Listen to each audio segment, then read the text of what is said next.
19 जना मान्य न्यायाधीशहरू बसेर यो आदेश भएको छ।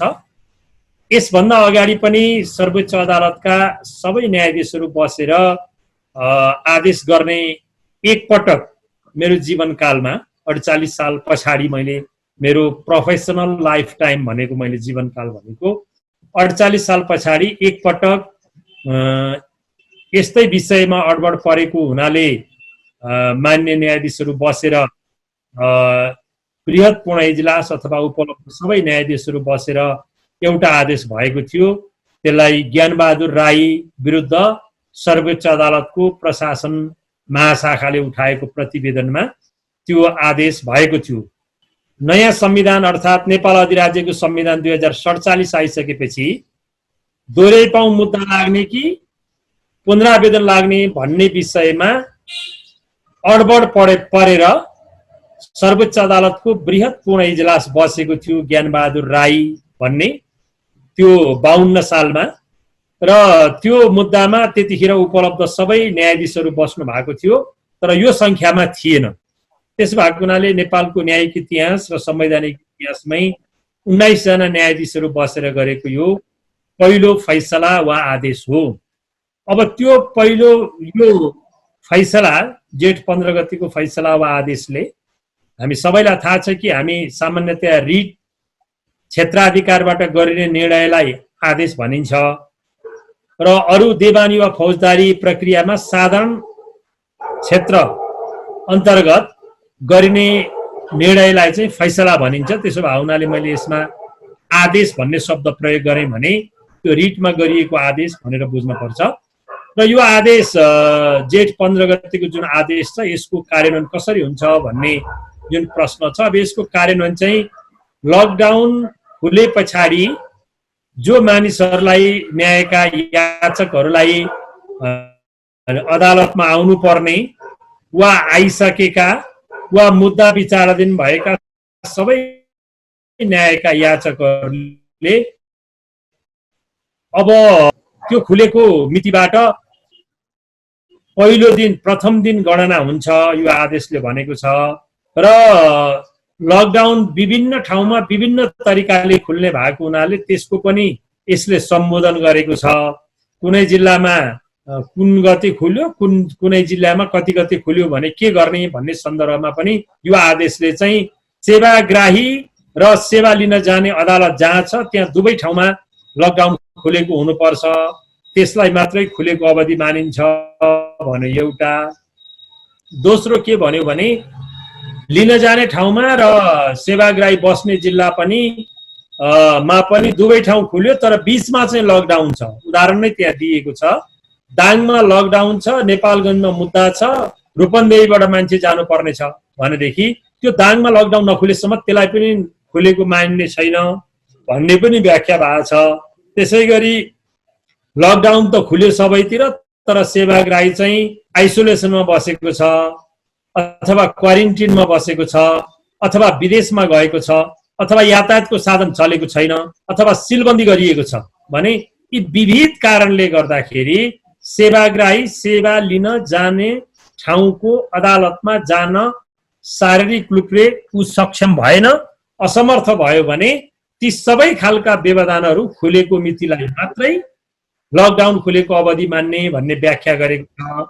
त्यसै गरी बिरामी परेको अवस्थाको पनि उल्लेख गरेको छ र त्यसो गर्दाखेरि उसले प्रमाण पेश गर्नु नपर्ने, म लकडाउनमा परेको थिएँ अथवा म आइसोलेसनमा वा क्वारेन्टिनमा बसेको थिएँ भनेर प्रमाण पेश गर्नु नपर्ने भन्ने पनि त्यहाँ उल्लेख गरिएको हुनाले अब लकडाउन खुले पछाडि यही फैसलाको आधारमा अथवा यो आदेशको आधारमा न्यायिक काम कारबाहीहरू सुचारू हुन्छन्। कुनै पनि पक्षको अगाडि नै अदालत प्रवेश गरिसकेको अर्थात् चैत्र 9 गते भन्दा अगाडि नै अदालत प्रवेश गरिसकेर तारिख लिइरहेको वा मुद्दा विचाराधीन भएको वा तल्लो तहले मुद्दा फैसला गरेर माथिल्लो तहमा पुनरावेदन गर्नुपर्ने म्याद प्राप्त गरेको वा नगरेको यी सबै प्रकारका जुन बाधा व्यवधानहरू थिए यी सबै बाधा व्यवधानहरूलाई यो आदेशले फुकाएको हुनाले अब यो आदेशको आधारमा सेवाग्राहीहरू अदालत प्रवेश गर्न पाउँछन्। तपाईको पहिलो प्रश्नको जवाफ मैले यही सीमित गरेँ। अब कसरी अगाडि छ छलफल। सर अघि हजुरले भन्नुभयो नि अब यो पहिलो बृहत इजलास हो 19 जनाको भनेर हैन, यो मुद्दाको लागि चाहिँ 19 जना न्यायाधीश नै आवश्यक पर्थ्यो र इन्डियामा त 2 जना न्यायाधीशले अडबड फुकाउने सम्बन्धी फुकाउने विषयमा बोलेको छ। यसमा चाहिँ किन यत्रो ठुलो बृहत इजलासको आवश्यकता पर्यो? यसमा ठ्याक्कै यतिजना न्यायाधीश नै बस्नु पर्दछ भन्ने छैन। 2 जना न्यायाधीशले पनि कुनै पनि रिटमा अथवा अडबड फुकाउने व्यवस्था गर्न सक्छन्। कम्पिटेन्ट इजलास हो 2 जनाको पनि। 2 जनाको बदला 3 जना वा 5 जनाको पनि राखेको भए हुने थियो। यो बृहत पूर्ण इजलास, त्यसमा पनि सबै न्यायाधीशहरू चाहिँ किन समावेश हुनु पर्यो भन्ने सन्दर्भमा चाहिँ यसलाई 2-3 वटा ढङ्गले हामी हेरौँ। पहिलो कुरा, 19 जना रिक्वायरमेन्ट होइन, आवश्यक थिएन, यो प्रष्ट कुरा हो। तर किन यसो गरियो होला भनेर हामी अनुमान गर्न सक्छौँ। त्यो अनुमान के हो भने यो विशिष्ट परिस्थिति जुन सृजना भयो, विधायिकी कानुनले गरेका व्यवस्थाहरू निष्क्रिय वा निष्प्रभावी भए। उदाहरणको लागि कुनै मुद्दामा 30 दिन थाम्न पाउने, कुनैमा 15 दिन थाम्न पाउने, कुनैमा 21 दिन थाम्न पाउने विधायिकी कानुनको व्यवस्था थियो। ती सबै व्यवस्थाहरू चाहिँ लकडाउनको कारणले गर्दा निष्क्रिय वा निष्प्रभावी भए। भनेपछि यो विशिष्ट परिस्थिति भयो। अघि पछि चाहिँ सामान्य परिस्थिति नर्मल कोर्समा मुद्दाको हियरिङ हुन्थ्यो। नर्मल कोर्समा हुने हियरिङ र यो एबनर्मल कोर्समा अथवा एबनर्मल सिचुएसनमा हुने हियरिङलाई एकै ढङ्गले नहेरौँ, सबै न्यायाधीशहरूको धारणा बनाऊ भन्ने सायद प्रधान न्यायाधीशलाई लागेर यो बृहत पूर्ण इजलास गठन गरेको हुन सक्छ। 1 नम्बर कारण। 2 नम्बर कारण, यो 2 जनाले गरेको थियो अथवा 3 जनाले गरेको थियो अथवा 5 जनाले गरेको थियो भने त्यो प्रश्नमा बाँकी न्यायाधीशहरूले फेरि यो आदेशसँग त म असहमत हुन्छु, यो आदेशलाई म मान्दिनँ, त्यसैले त्यो आदेशले तिमीलाई दिएको अधिकार जुन छ, भोलि सेवाग्राही त्यही आदेश बोकेर मेरो म्याद गुज्रेको छैन भनेर गयो, तर त्योभन्दा ठुलो सङ्ख्याको न्यायाधीशहरूले म मान्दिनँ यो भने फेरि सेवाग्राहीलाई झन्झट हुने भयो, फेरि विषय त रिओपन हुने भयो। त्यो भएको कारणले गर्दाखेरि सबैजना बसेर गरियो भने त्यो सम्भावना पनि हुँदैन। त्यसो भएको हुनाले सबैजना बस्नु उपयुक्त हुन्छ होला भन्ने सोचियो होला। कारण नम्बर 2। कारण नम्बर 3 चाहिँ संसारभरकै न्यायालय र न्यायाधीशहरूको एक्सपोजर भनेको अत्यन्तै सीमित हुन्छ। न्यायाधीशहरू हाम्रो मात्रै मैले कुरा गरिन, समग्र देशका न्यायाधीशहरूले एक्सपोजर कुनै न कुनै किसिमको चाहेका हुन्छन्। जस्तो पत्रकारको एक्सपोजर हुन्छ, हामी कान व्यवसायीको एक्सपोजर हुन्छ, पोलिटिसियनको एक्सपोजर हुन्छ। न्यायाधीश त्यस्तो पद होइन जो एक्सपोजर भइरहने त्यो पोस्ट होइन। त्यसो भए हुनाले संवैधानिक कानुनी प्रश्न यदि समावेश भयो भने त्यसमा सबै न्यायाधीशहरू सम्मिलित भए भने यो एउटा हिस्ट्रीमा, लिगल हिस्ट्रीमा, पोलिटिकल हिस्ट्रीमा, कन्स्टिट्युसनल हिस्ट्रीमा आफ्नो पनि कन्ट्रिब्युसन थियो भन्ने कुरा हुन्छ र यो चाहिँ एउटा मेमोरीमा पनि बस्छ र भावी पुस्तालाई यसले एउटा कुन न्यायाधीशले कुन मौकामा के काम गरेछ भनेर परीक्षण गर्ने अवसर पनि मिल्छ। त्यसो भएको हुनाले यो दृष्टिकोणबाट पनि सोचियो कि जस्तो लाग्छ। त्यसैले मैले समग्रमा यो 3 वटा कारण भने तपाईलाई। यो प्रधान न्यायाधीशले यही 3 वटा कारणले गर्दाखेरि बृहत पूर्ण इजलास राखेको हुन सक्दछ। तर मैले सुरुमै के भने 2 जना वा 5 जना वा 3 जना पनि यो आदेश गर्नका लागि त्यो कम्पिटेन्ट इजलास हुन्थ्यो र जजहरू चाहिँ कम्पिटेन्ट थिए। सर, यो मुद्दाको पृष्ठभूमिको बारेमा केही एक्सप्लेन गरिदिनुहोस् न। जस्तो यो रिटमा एउटा त सबैभन्दा लिगल क्वेसन धेरै डिस्कस भएको प्रत्यर्थी बिनाको रिट कसरी दायर भयो। अदालतले आफैले टिप्पणी उठाएर प्रतिवेदन उठाएर मुद्दा चलिसकेपछि 5 दिनपछि त्यो रिटलाई पनि दर्ता गरियो र आदेशको टोटल पार्टमा चाहिँ अदालत अलि बढी एक्टिभ भयो कि भन्ने खालको प्रश्न पनि। यो दुईटै कुरालाई अलिकति हजुरले सँगसँगै व्याख्या गरिदिनु होला है त। यो बृहत पूर्ण इजलासको आदेश आइसकेपछि जसरी न्यायिक क्षेत्रका विभिन्न कर्नरहरूमा यसको बहस प्रारम्भ भएको चाहिँ असाध्यै राम्रो कुरा हो। अदालतका फैसलाहरूलाई लिएर गरिने एकाडेमिक बहसलाई हामीले सदैव स्वागत गर्नुपर्छ।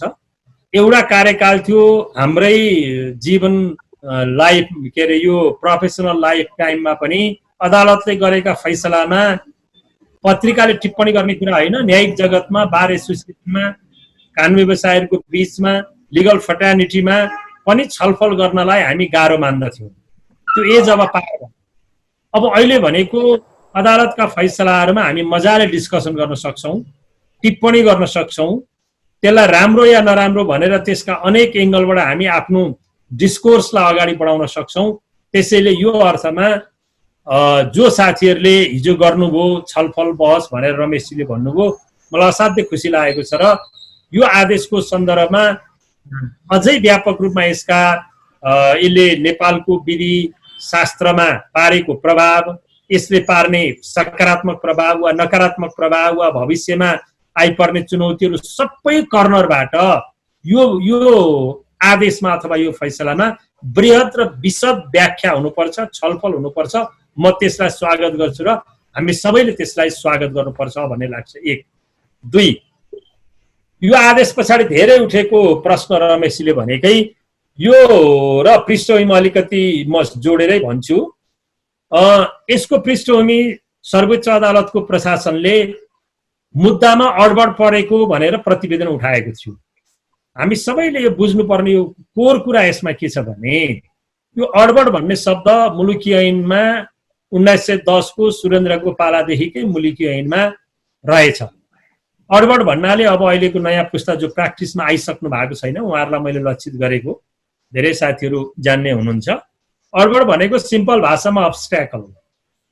कुनै पनि काम कारबाही गर्नका लागि अब्स्ट्याकल क्रिएट भयो र त्यो चाहिँ प्रशासनको तहबाट अथवा कर्मचारीको तहबाट त्यो अब्स्ट्याकल चाहिँ फुक्न सकेन भने इजलासमा पेश गर्नेलाई अडबड फुकाउनका लागि सोध पेशी अथवा सोध्ने, यसमा यो अप्ठ्यारो भयो, के गरौँ भनेर इजलास समक्ष पेश गर्ने। अब तारिक दिने काम त न्यायाधीशको होइन, प्रशासनको फाँटको हो। उसलाई अप्ठ्यारो पर्यो, म्याद गुज्रियो, तारिक लिन मान्छे गयो, अब के गर्ने भन्दा त्यो अडबडको अवस्था सृजना भयो। त्यो अडबड चाहिँ कस्तो अवस्थामा फुकाउन सकिन्छ भन्ने कुराले नै रमेशजीको प्रश्नको जवाब दिनलाई सहज हुन्छ। भलै रमेशजी त प्र्याक्टिसनर लयर हुनुहुन्छ, धेरै बुझ्नु भएको छ। अरू साथीहरूलाई मैले भने अडबड फुकाउने भनेको हाम्रो हिजो मुलुकी ऐनमा थियो, अहिले सर्वोच्च अदालत नियमावलीमा छ र तत्त जिल्ला र उच्च अदालत नियमावलीमा पनि छ। कुनै मुद्दा विशेषमा एउटा झगडिया वा न्यायको याचक वा मुद्दाको पक्षलाई त्यो उसले तारिक लिन जाँदा वा पुनरावेदन दर्ता गर्न जाँदा वा फिराद वा निवेदन वा लिखित जवाब दर्ता गर्न जाँदा अप्ठ्यारो पर्यो भने के गर्ने भनेर मुद्दा विशेषमा अप्ठ्यारो फुकाउनका लागि इजलास समक्ष पेश गरिने चाहिँ अडबड हो। तर यसमा मुद्दा विशेषको कुरा थिएन। प्रचलित कानुनले गरेका व्यवस्थाहरू लकडाउनको कारणले गुज्रिएका थिए। रामबहादुर, श्यामबहादुर, फुलमाया वा डम्बर कुमारीको एउटा मुद्दाको कुरा थिएन। त्यसो भए हुनाले सर्वोच्च अदालतले उठाएको त्यो प्रतिवेदन यहाँहरूले हेर्नुहोला, प्रकरण 46 सम्म त लगभग तथ्य खण्ड नै छ त्यो फैसलाको। त्यो 46 सम्म पढ्नुभयो भने त्यो प्रतिवेदनले के भन्छ भने देवानी फौजदारी कार्यविधिमा यस्तो, देवानी कार्यविधिमा यस्तो, फौजदारी कार्यविधिमा यस्तो, विशेष अदालत ऐनमा यस्तो, न्यायाधिकरणमा यस्तो, मेलमिलापमा यस्तो तमाम कानुनहरू कार्यान्वयन गर्नका लागि अब अप्ठ्यारो भयो भनेर त्यो प्रतिवेदन पेश भएको छ।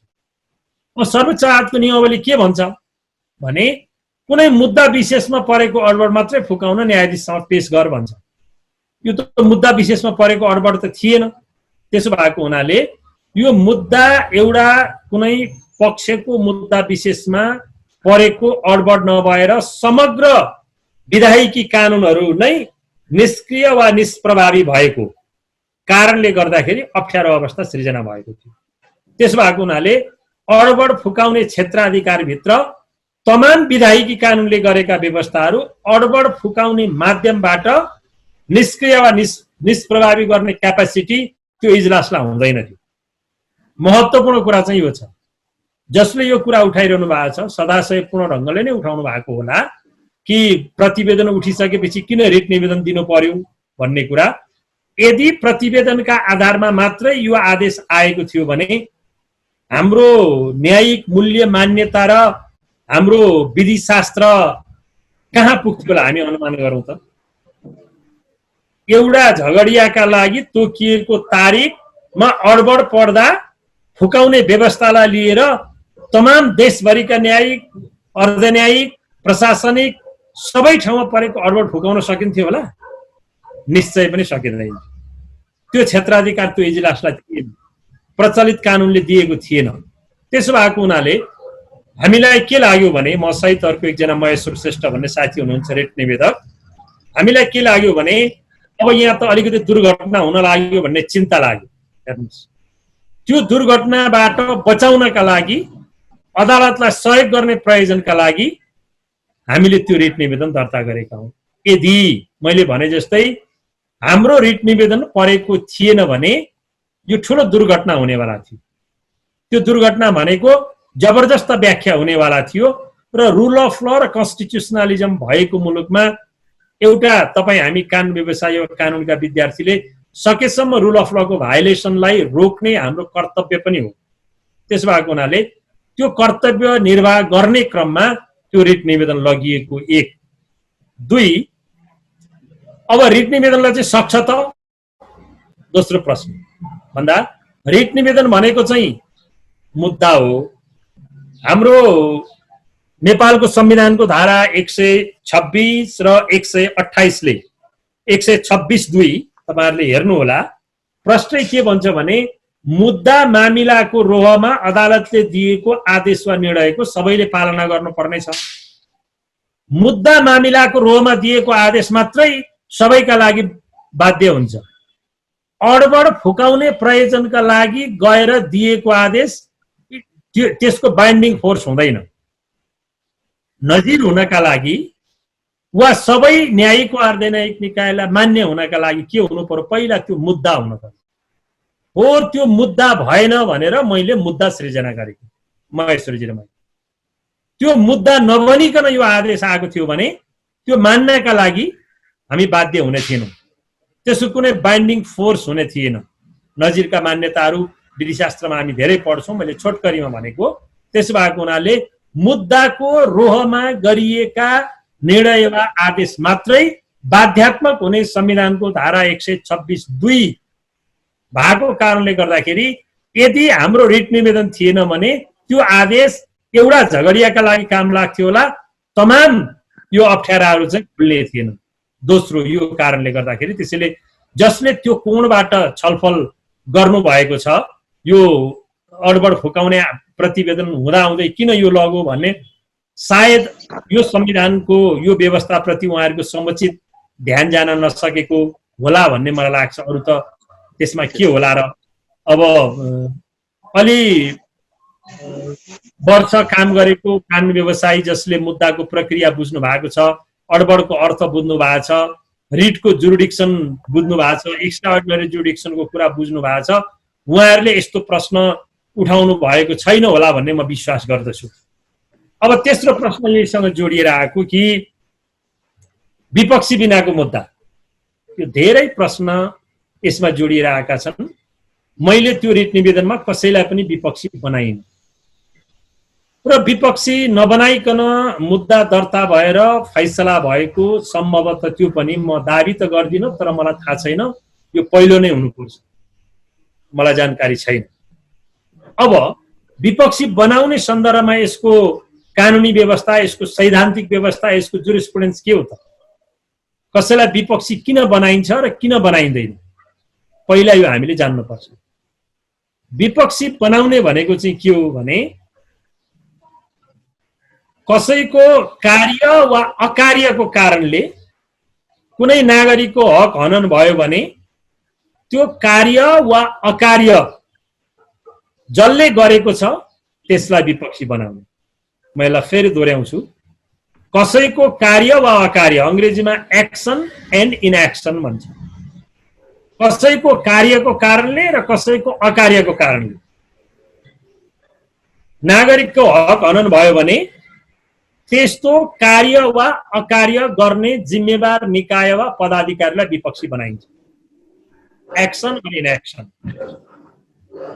यो पेन्डेमिकको जुन परिस्थिति सृजना भएर लकडाउन भयो, यो कसको कार्य र कसको अकार्यको कारणले भयो? हामी भन्न सक्छौँ। नेपाल सरकारले सिर्जना गरेको हो, प्रधानमन्त्रीले हो, कानुन मन्त्रीले हो, अदालतले हो। त्यहाँ कुनै कार्य पनि छैन र अकार्य पनि छैन कसैको पनि। जब एक्सन र इनएक्सन नै छैन भने, एक्सन र इनएक्सन नभएको विषयमा कसलाई विपक्षी बनाउनु? यसमा कुनै पनि सरकारी कार्यालय, पदाधिकारी वा निकायको एक्सन, मैले अङ्ग्रेजीमै लेखेको छु, एक्सन वा इनएक्सन नभएको कारणले कसैलाई पनि विपक्षी बनाउनु परेन। यदि अदालतलाई उपयुक्त लाग्छ भने उपयुक्त सम्झिएका व्यक्ति वा निकायलाई अदालत स्वयंले विपक्षी बनाउन सक्ने छ, यो पनि लेखेको छु। त्यसैले अदालतले पनि, मैले त्यति लेखेर गएँ, अदालतले एक्सेप्ट गर्यो। अदालतले पनि मैले रिट निवेदनमा लेखेको कुरा सम्भवतः स्वीकार गर्यो, त्यसैले कसैलाई विपक्षी बनाएन। हामीले जानेको कुरा के हो भने एक्स्ट्रा अर्डिनरी जुरिडिक्सनमा अदालतले त्यसमा पनि सार्वजनिक सरोकारको विषयमा, पिआइएलको विषयमा हामीले बनाएका विपक्षीलाई पनि अदालतले काट्न सक्छ वा हामीले नबनाएका विपक्षीलाई पनि अदालतले थप गर्न सक्छ। त्यसो भएको कारणले गर्दा कसैको एक्सन र इनएक्सन नभएको कारणले विपक्षी बनाइन, कारण नम्बर 1। कारण नम्बर 2, यो सार्वजनिक सरोकारको विषय भएको हुनाले सार्वजनिक सरोकारको विषयमा त अदालत स्वयंले जानकारीमा लिएर कुनै पनि आदेश गर्न सक्छ। इन्डियामा त धेरै त्यसका उदाहरण, हाम्रोमा पनि एउटा खिलराज रेग्मीजीको पालामा यो जनकपुरतिर इटा भट्टामा काम गर्ने मजदुरहरूले आफू बन्दमा परेको भनेर एउटा सानो चिरकटोमा चिठी लेखेर पठाएको थियो प्रधान न्यायाधीशलाई सम्बोधन गरेर। त्यसैलाई नै आधार मानेर इजलासमा राखेर अनि व्याख्या भएर बन्दी प्रशिक्षणको आदेश जारी भएको छ। जब अदालत स्वयंले यो काम गर्न सक्छ भने सार्वजनिक सरकारको विवादमा त रिट निवेदकको हैसियत केवल त्यो सूचना अदालतलाई दिने मात्रै हो, त्योभन्दा बढी केही पनि होइन। त्यसैले यो कारणले गर्दाखेरि अहिले न्यायका याचकहरूको हदम्याद गएको हुनाले र त्यसमा कोही पनि जिम्मेवार, कसैको एक्सन वा इनएक्सन नभएको कारणले गर्दाखेरि विपक्षी नबनाइएको भनेर मैले उल्लेख गरेँ। चाहेको थियो भने अदालतले बनाउन सक्थ्यो, मैले त लेखेकै थिएँ। अदालतले पनि त्यो महसुस गरेन। यसर्थ यसमा मैले ठिक गरेँ, अदालतले ठिक गर्यो, मेरो दाबी छैन। कुनै पनि कुराहरू आफैमा पूर्ण र एब्सोल्युट हुँदैनन्, हामी ल स्टुडेन्टले जान्नुपर्ने कुरा हो। त्यस भएको हुनाले मैले गरेको कुरा ठिक हो वा बेठिक हो, कसैको एक्सन वा इनएक्सन नभएको कारणले विपक्षी नबनाउनु पर्ने कुरा ठिक हो कि होइन, अहिलेलाई अदालतले त्यसलाई खण्डन गरेन, तर त्यसको विवेचना पनि गरेन। बडो म प्रष्टताका साथ भन्छु, विपक्षी नबनाइएको कारणले गर्दाखेरि रिट निवेदन जारी हुँदैन भनेर रिट त आखिर जारी भयो, तर विपक्षी नबनाए पनि रिट इन्टरटेन गर्न मिल्छ, यो कारणले मिल्छ भनेर पनि त्यो आदेशमा भनेको छैन नि त। नबनेको कारणले त्यो प्रश्न भविष्यमा पनि फेरि अदालतमा अरू कुनै केस गयो भने ओपन हुन सक्ने ठाउँ छ। त्यो रेसियो डेसिडेन्डै छैन, त्यसमा अबिटर डिक्टा मात्रै हो त्यो। त्यसो भएको हुनाले गर्दाखेरि मैले जे कारण उल्लेख गरेको छु, मैले मेरो क्षमता, मैले जुन पढेको थिएँ, एक्स्ट्राअर्डिनरी जुडिक्सनमा विपक्षी बनाउनु पर्ने सिद्धान्त मैले अघि भने, एक्सन र इनएक्सनमा जिम्मेवार व्यक्ति वा पदाधिकारीलाई बनाइन्छ, यहाँ मैले कोही देखिनँ। त्यसो भएको हुनाले अब योलाई चाहिँ अहिले छलफलको क्रममा ओपनै राखौँ भन्छु म। मैले एकदम ठिक गरेँ, राम्रो गरेँ, अदालतले एक्सेप्ट गर्यो, त्यो म दावा गर्दिनँ र गर्नु पनि हुँदैन। त्यसो भएको हुनाले यो प्रश्नलाई हामीले छलफलको क्रममा भविष्यमा ओपनै राखौँ। एकचोटि त भयो, भविष्यमा यो कन्टिन्यू हुन पनि सक्छ, अर्को मुद्दामा विवेचना हुन पनि सक्छ, नहुन पनि सक्छ। तर म यति भन्छु, विपक्षी नबनाइएको विषयमा यो फैसलामा कुनै विवेचना नभएको कारणले गर्दा मेरो रिट निवेदनलाई स्वीकार गरेको अर्थमा अहिले बुझ्न पर्छ भन्ने मैले दोस्रो तपाईहरुलाई यो विपक्षी नबनाउनु परेको कारणको बारेमा उल्लेख गरेँ। अब म अर्को एउटा कुरा भन्छु अनि फेरि सहभागीहरुमा जाउँला, यहाँको जिज्ञासा होलान्। अब अर्को कुरा चाहिँ मैले के भन्न खोजेको भने, अघि पनि अलिकति निवेदन गरेँ, यो एक्स्ट्रा अर्डिनरी जुडिक्सन भनेको यति पावरफुल जुडिक्सन हो।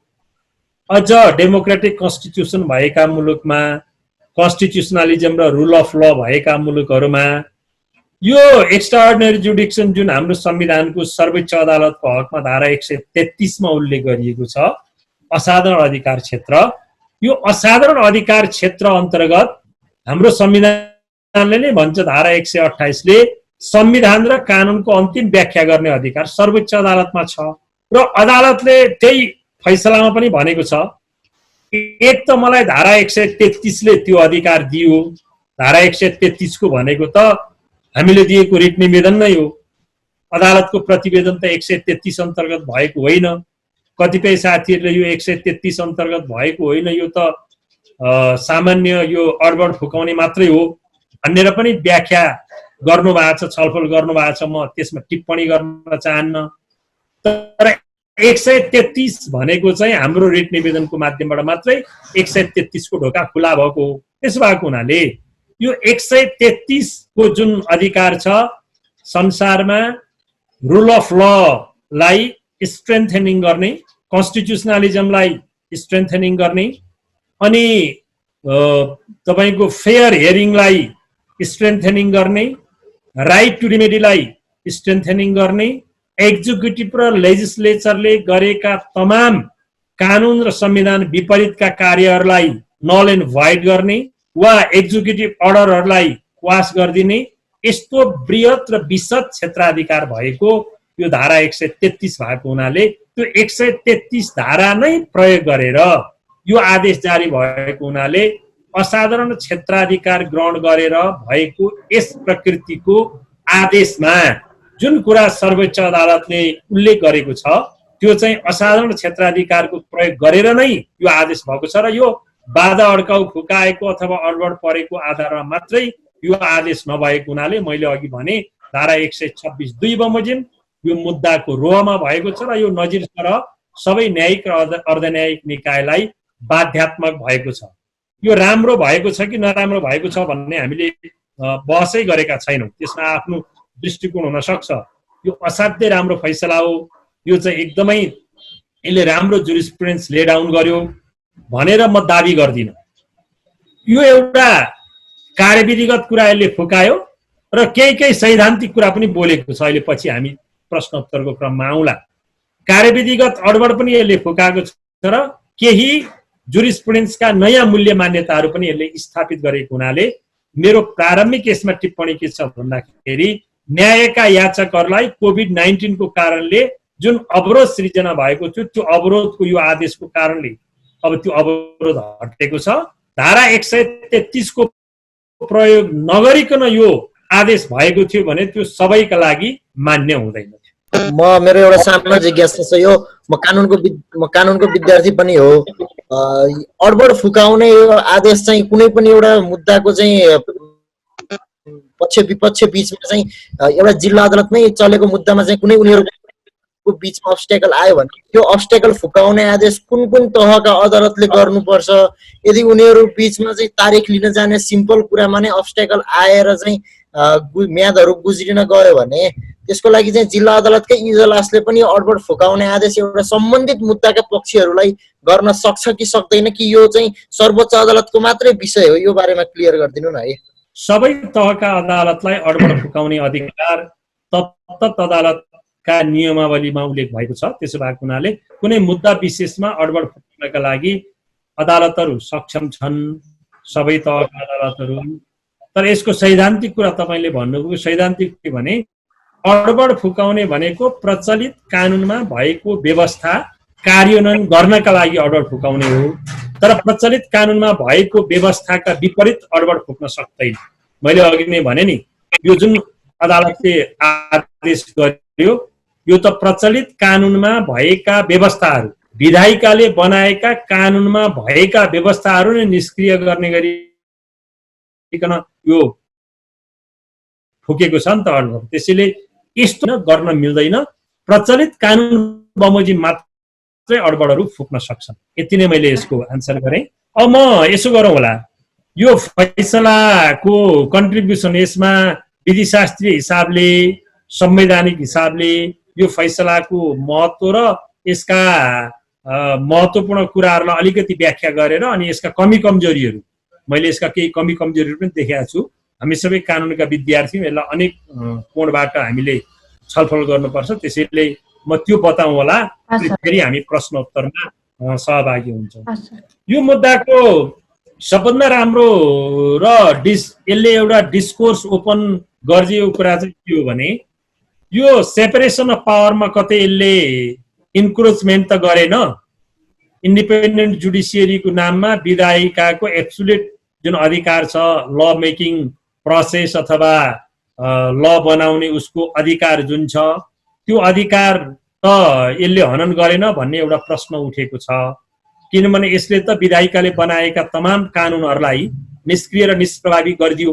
भलै त्यो आदेशमा फलानु फलानु कानुन निष्क्रिय वा निष्प्रभावी गरिएका छन् भनेर बोलिएको छैन, तर प्रकारान्तरणले अब त देवानी संहिताले र फौजदारी संहिताले तोकेका म्याद र हदम्यादहरू त यो आदेशले निष्क्रिय भए। यो सेपरेसन अफ पावरको दृष्टिकोणले अदालतले विधायिकाको क्षेत्राधिकारभित्र प्रवेश गर्यो, इन्क्रोचमेन्ट गर्यो भन्ने एउटा प्रश्न उठेको छ।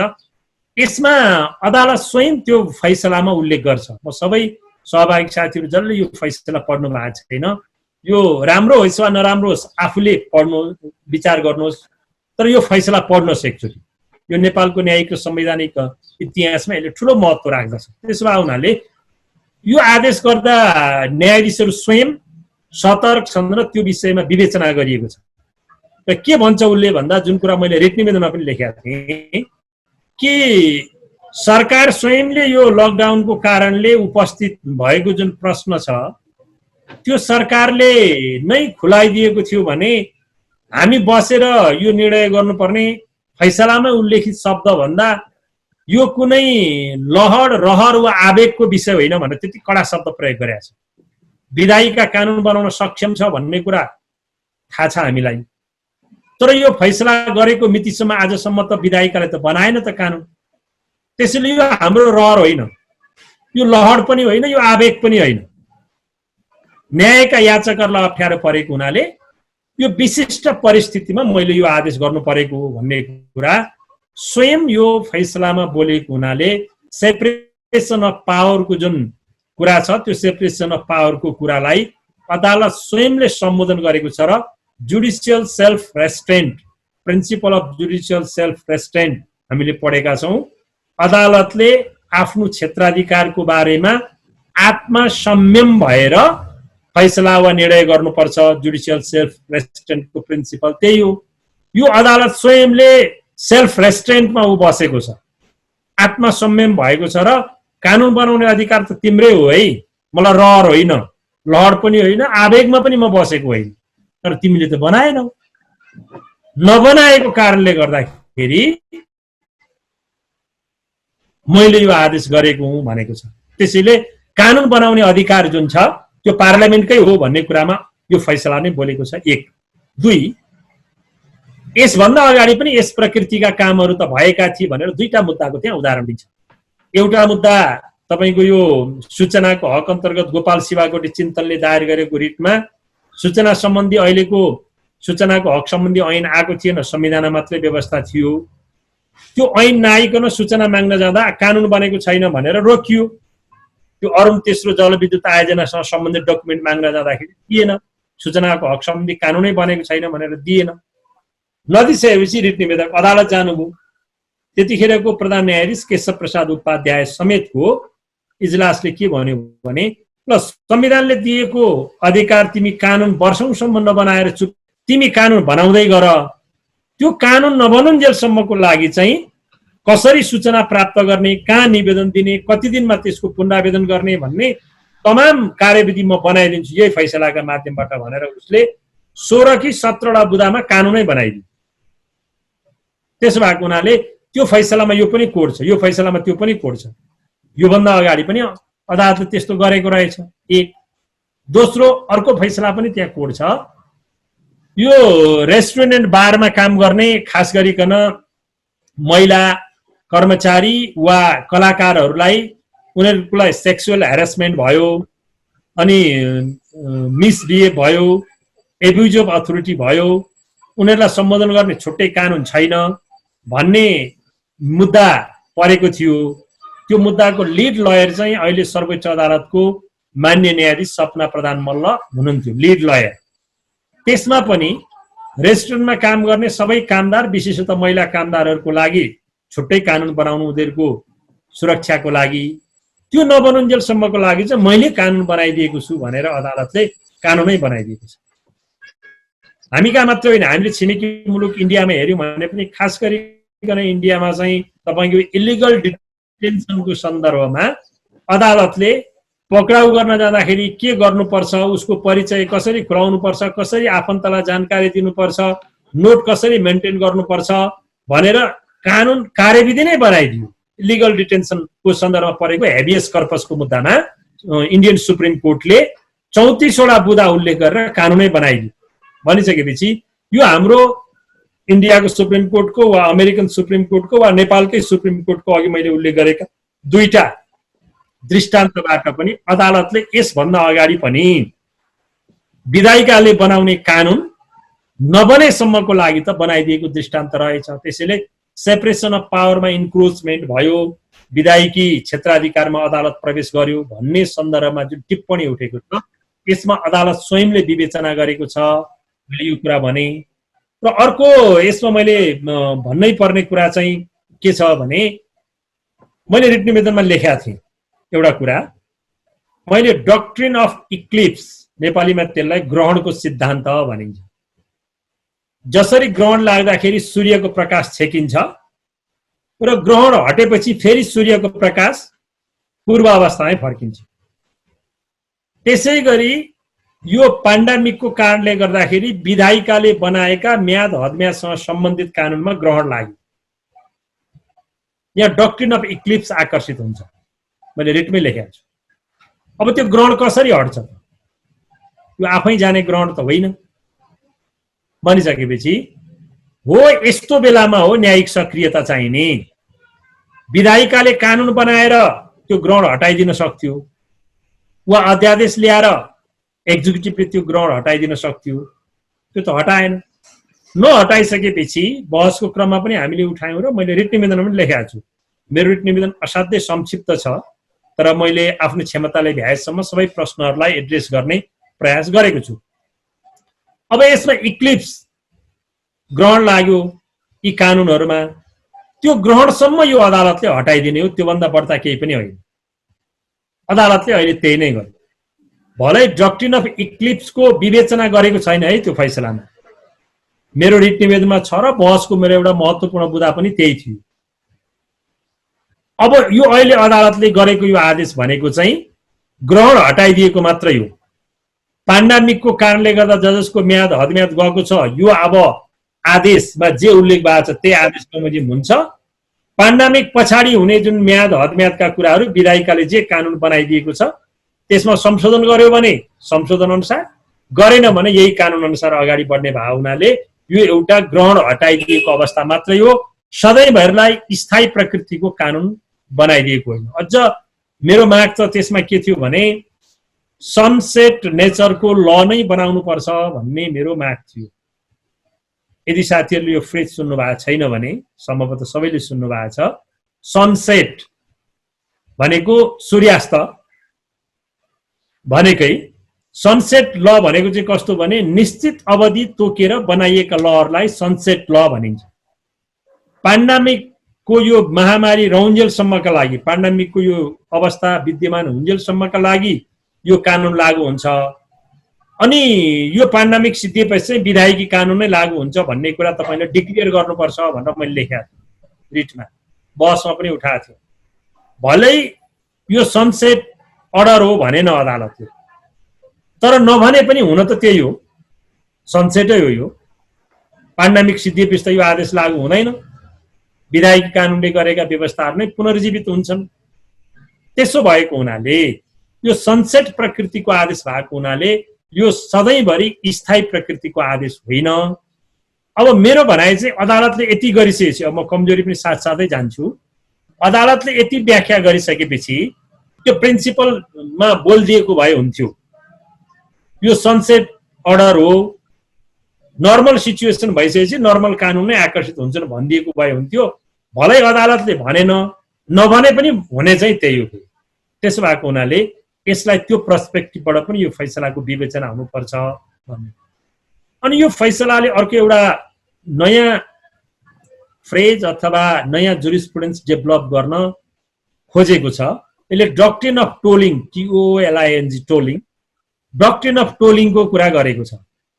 यो टोलिङ डक्ट्रिन अफ टोलिङ भनेको चाहिँ हदम्याद अथवा म्याद स्थगनको सिद्धान्त हो। अदालतले त्यो चाहिँ बोल्यो सिद्धान्तको रूपमा। अहिलेसम्म मेरो जानकारीमा छैन, सम्भवतः नेपालको न्यायिक इतिहासमा यो डक्ट्रिन अफ टोलिङको बारेमा उल्लेख गरिएको यो नै पहिलो फैसला हुनु पर्दछ।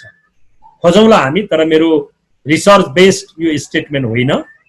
मलाई जहाँसम्म लाग्छ डक्ट्रिन अफ टोलिङको बारेमा अहिलेसम्म हाम्रो अदालत बोलेको थिएन। त्यसो भए हुनाले यो फैसलामा त्यो पनि उल्लेख गरेर यस्तो विशिष्ट परिस्थिति परेको हुनाले म्याद र हदम्याद सम्बन्धी जुन यो कानुनी व्यवस्था छ डक्ट्रिन अफ टोलिङको प्रिन्सिपल अनुसार म यसलाई अहिले स्थगन गर्छु भन्ने त्यो एउटा नयाँ प्रिन्सिपल उसले यहाँ ले डाउन गर्न खोजेको छ। यो यसको महत्त्वपूर्ण कुरा छ। र अर्को एउटा प्रिन्सिपल यसले के भन्यो भने जुरिस्प्रुडेन्समा, कन्स्टिट्युसनल जुरिस्प्रुडेन्समा हेर्नुहोस् के हुन्छ भने अदालतलाई संविधानले जति अधिकार दियो त्यतिमै सीमित हुनु पर्दछ र प्रचलित कानुनमा नभएका व्यवस्थाहरू अदालत आफैले सृजना गरेर कानुन बनाउने होइन। अघि पनि हामीले भन्यौँ यो कुरा। तर अदालतले यसमा अन्यत्रको अदालतले पनि बोलेको र हाम्रो अदालतले पनि सम्भवतः यो विषयमा धेरै विवेचना नगरेको अर्को एउटा कुरा पनि यसले के गर्यो भने मलाई धारा 133 ले दिएको एक्स्ट्रा अर्डिनरी जुरिडिक्सन त छँदैछ, तर पूर्ण न्याय गर्ने अधिकार यो एपेक्स कोर्ट भएको हुनाले, सुप्रिम कोर्ट भएको हुनाले न्यायका याचकहरू मेरा ढोकामा प्रवेश गरिसकेपछि तिनलाई न्याय दिने मेरो कर्तव्य हो। त्यो कर्तव्य कुनै कानुन वा संवैधानिक व्यवस्थाले त्यो कर्तव्य कार्यान्वयनमा विचलन ल्यायो अथवा अब्स्ट्याकल क्रिएट भयो भने I have inherent right to deliver justice भन्यो। मसँग अन्तर्निहित अधिकार हुन्छ न्याय प्रदान गर्नका लागि। त्यसैले यो 133 को कुरा मात्रै होइन है, यो निवेदकले ल्याएको 133 को कुरा त ठिक छ, तर त्यति मात्रै होइन नि। यो मसँग त न्याय प्रदान गर्ने अन्तर्निहित अधिकार पनि छ। त्यो अन्तर्निहित अधिकार प्रयोग गरेर पनि मैले यो फैसला गरेँ भन्ने कुरा पनि यो फैसलामा लेखिएको छ। त्यसैले अदालतसँग, कोर्टसँग इनहेरिटेन्ट पावर हुन्छ, राइट हुन्छ भन्ने जुन हामीले पढेका थियौँ त्यो सिद्धान्त पनि उसले यहाँनिर एप्लाई गरेको छ। त्यसो भएको हुनाले यो पर्सपेक्टिभबाट पनि यसलाई हेर्नु पर्दछ। अनि उसले अर्को महत्त्वपूर्ण कुरा यसले के गर्छ भने यो कार्यविधि भनेको साध्य हो कि साधन हो भन्ने पनि उसले विवेचना गर्छ। म्याद हदम्याद भनेको कुरा त कार्यविधिको कुरा हो। यसो हेर्दाखेरि त यो कार्यविधि त साधन हो, साध्य त होइन। मिन्स टु इन्ड हो, यो आफैमा इन्ड होइन। तर अदालतले के भन्यो यसमा भने यो म्याद हदम्यादसँग सम्बन्धित विषय चाहिँ साध्य पनि हो, साधन पनि हो भन्यो। त्यो व्याख्या गर्यो। किनभने जब प्रवेश गर्ने ढोका नै तिमी बन्द गर्छौ भने साधनमा कसरी, साध्यमा कसरी पुगिन्छ? यस अर्थमा यो म्याद हदम्याद भनेको चाहिँ साधन मात्रै होइन, साध्य पनि हो भन्ने कुरा पनि यो मुद्दामा बोलिएको छ।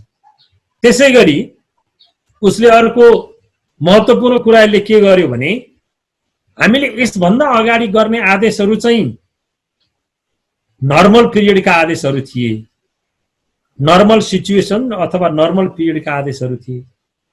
अहिले चाहिँ प्रकृतिले नै सिचुएसन पनि एबनर्मल भएको कारणले गर्दा नर्मल प्रक्रियामा आकर्षित हुने प्रचलित कानुनी व्यवस्थाहरू वा कार्यविधिहरू यसमा आकर्षित हुँदैनन् है। जब सिचुएसन एबनर्मल हुन्छ भने अर्डर पनि एबनर्मलमै हुन्छ। त्यसैले नर्मल अर्डर होइन, यो एबनर्मल अर्डर हो, कोर्टले आफै स्वीकार गर्यो। त्यसैले योभन्दा अगाडिका नजिर सिद्धान्तसँग मिलेन कि, योभन्दा अगाडिका न्यायिक व्याख्यासँग मिलेन कि, योभन्दा अगाडिका अभ्यासहरूसँग मिलेन कि भन्ने यसमा सोच्नु हुँदैन है। यो सिचुएसन जब एबनर्मल हो भने यो अर्डर पनि एबनर्मल हो भन्ने कुरा उसले यही स्वीकार गरेको हुनाले यो पनि महत्त्वपूर्ण कुरा चाहिँ यसले बोलेको छ। त्यसो भए हुनाले यी 4-5 वटा महत्त्वपूर्ण कुराहरू उसले बोलेको छ र अर्को महत्त्वपूर्ण कुरा उसले के भनेको छ भने यो फेयर हियरिङ, स्वच्छ सुनवाई हाम्रो संविधानले फन्डामेन्टल राइटको रूपमा राखेको छ। जब मान्छेले अदालत आउने ढोका नै बन्द हुन्छ भने फेयर हियरिङ कसरी उसले प्राप्त गर्न सक्छ? सक्दैन। त्यसो भएको हुनाले स्वच्छ सुनवाईको हकको प्रत्याभूति गर्नका लागि पनि अदालत यो आदेश गर्नका लागि सक्षम छ भन्ने कुरा यसले बोलेको छ र फेयर हियरिङको सन्दर्भमा पनि यसले राम्रो व्याख्या गरेको छ। र अदालतले के भन्छ भने मैले कानुन बनाएको पनि होइन, मैले कानुन संशोधन गरेको पनि होइन, रिक्तता देखियो यहाँनिर, त्यो रिक्ततालाई मैले फुलफिल गरेको हुँ है। सरकारले कानुन बनाएन, पान्डामिकले म्याद हदम्याद गुज्रियो। अब के गर्ने भन्दा त्यहाँ ग्याप भयो, त्यो ग्याप चाहिँ मैले फुलफिल गरेको हुँ भनेको हुनाले यसलाई कानुन संशोधन गरिएको, निष्क्रिय बनाइएको, निष्प्रभावी बनाइएको भन्ने अर्थमा पनि बुझ्नु हुँदैन। यो चाहिँ ग्यापलाई फुलफिल गरेको भनेर यो प्रिन्सिपल पनि उसले लिएर आउनु गरेको हुनाले यसरी कि त हामीले सीमित केही कुराहरू मात्र यहाँ छलफल गर्यौं। यो मुद्दा र यो फैसलाका विषयमा मैले अघि भने नै व्यापक र विशद रूपमा छलफल हुनुपर्छ। यसका कमी कमजोरीहरू पनि छन्, यसका सकारात्मक पक्षहरू पनि छन्। यो कोर्ट समृद्ध हुने, कन्स्टिट्युसन समृद्ध हुने, नजिर समृद्ध हुने भनेकै इभोल्युसनरी प्रोसेसबाट हो। यो एउटा इभोल्युसनरी प्रोसेस सुरु भएको छ। भोलि फेरि 19 जना, अहिले त सर्वोच्च अदालतमा 21 जना न्यायाधीश छन्, 21 जना न्यायाधीश बसेर यसलाई उल्टाइदिन पनि सक्छन्। जसरी इन्डियामा तपाईले हेर्नुभयो भनेदेखि यो ल्यान्ड सिलिङको सन्दर्भमा 11 जनाले गरेको फैसला जुन थियो गोलकनाथको फैसला, पछि 13 जना न्यायाधीशहरू बसेर त्यसलाई उल्टाइदिए। 13 जना न्यायाधीशहरू बस्दाखेरि 7 जना रिट जारी गर्ने पक्षमा र 6 जना रिट खारेज गर्ने पक्षमा भए। त्यो यो प्रपर्टी राइटको सन्दर्भमा त्यो मुद्दा संसारभरि नै इन्डियाले गरेको Golaknath versus union of India र Keshavananda Bharati versus union of India अथवा स्टेट अफ पन्जाब हो। त्यो फैसलाले संसारकै प्रपर्टी राइटको जुन जुरिस्प्रुडेन्स थियो त्यसमा उथलपुथल ल्याइदियो। आखिर जजेसहरूले त सक्ने रहेछन्। त्यसैले यो फैसलाले अहिले एक खालको तरङ्ग पैदा भएको छ। यसले कुनै नकारात्मक प्रभाव ल्यायो अथवा यो गलत छ भन्ने लाग्यो भने यो छलफलको ढोकालाई चाहिँ हामीले सदैव खुला राख्नुपर्छ। यो एकदमै ठिक छ, राम्रो छ, अझ म त रिट निवेदक धेरै राम्रो भयो, म त्यो दाबी नै गर्छु। अहिलेलाई यसले एउटा बाटो खुलायो, तर यो आफैमा पूर्ण छैन। यो एक कदम सकारात्मक हो र यसलाई भविष्यमा अरू योभन्दा लार्जर बेन्चले फेरि ओभररुल गरिदिन पनि सक्छ। हामी सबै न्यायिक दृष्टिकोण राख्ने मान्छेहरूको जहिले पनि कानुनलाई, नजिरलाई, न्यायाधीशलाई, अदालतलाई, वकिललाई हेर्ने दृष्टिकोण चाहिँ यस्तै खालको दृष्टिकोण हुनुपर्छ। कसैको बिना कारण समर्थन र बिना कारण विरोध गर्ने कुरा चाहिँ हामीले गर्नु हुँदैन। जसले यो मुद्दा यो फैसलामा टिप्पणी गर्नु भएको छ ती सबैलाई स्वागत गरौँ। तर मलाई अलिकति दुःख लागेको कुरा पनि म सेयर गर्छु। किन मुद्दा लगेको होला, फलानालाई नै किन लगेको होला, यो ढङ्गका टिप्पणीले चाहिँ बौद्धिक स्तर झल्किँदैन। मैले अघि भनिहालेँ, यो रिट निवेदन अरू कसैले लग्या भए मैले लानुपर्ने थिएन, नलगेको भए न्यायिक दुर्घटना हुन्थ्यो। त्यो चाहिँ म दावाका साथ भन्छु। त्यसैले यो फैसलाका केही त्रुटिहरू पनि छन्, यो फैसलाका सकारात्मक पक्षहरू पनि छन्।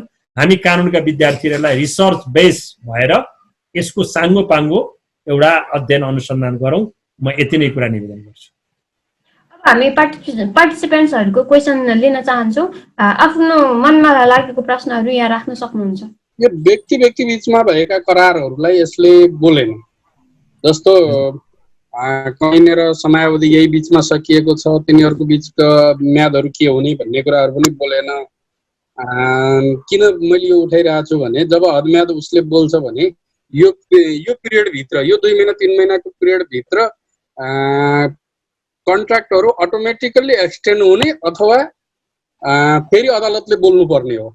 मैले रिट निवेदनमा यो प्रश्न उठाएको थिएँ र बहसमा पनि यो प्रश्न उठेको थियो। अदालतले कति चाहिँ सम्बोधन गरेको छ भने रमेशजी त्यो आदेशमा छ, यसले न्यायिक अर्धन्यायिक निकाय र यस्तै प्रकृतिका न्यायिक काम कारबाही हुने कार्यालयहरू भन्ने शब्द राखेको छ, एक।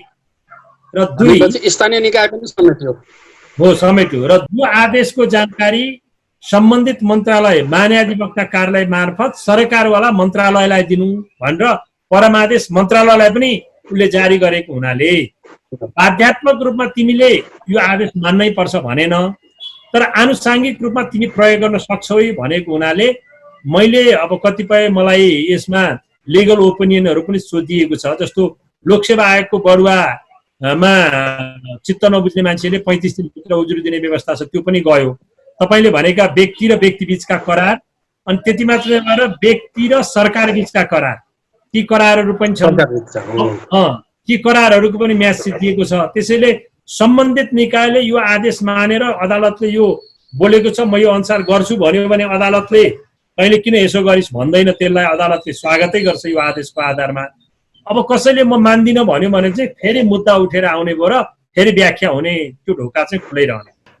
टिकाराम सर, एउटा प्रश्न, यो जुन हाम्रो फुल कोर्टले पनि योभन्दा अगाडि यस्तै प्रकारको आदेशहरू गरेको थियो। फुल कोर्टले गर्न सकिने आदेशले यो बृहत पूर्ण इजलासले गर्नेमा के फरक छ?